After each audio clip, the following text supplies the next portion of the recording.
County in southern Maryland, southern Prince George's County in central Maryland, northwestern St. Mary's County in southern Maryland, southeastern Fairfax County in northern Virginia, southeastern Prince William County in northern Virginia, until 10 p.m. At 9:17 p.m., a severe thunderstorm was located over Quantico, moving east at 25 miles per hour. Hazard, 60 miles per hour wind gusts. Source, radar indicated. Impact, damaging winds will cause some trees and large branches to fall. This could injure those outdoors, as well as damage homes and vehicles. Roadways may become blocked by downed trees.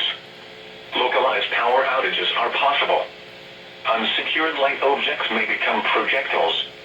Locations impacted include Waldorf, Montleda, Quantico, Port Tobacco River, Montclair, Golden Beach, St. Charles, Cherry Hill, Accokeek, Bryan's Road, Brandywine, Huncasville, Baden, Mason Neck, Mechanicsville, Charlotte Hall, Potomac Heights, Bryantown, Hartford, and Port Tobacco Village.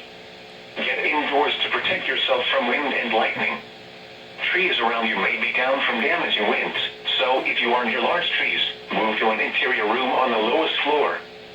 Don't drive underneath trees or in wooded areas until the threat has passed.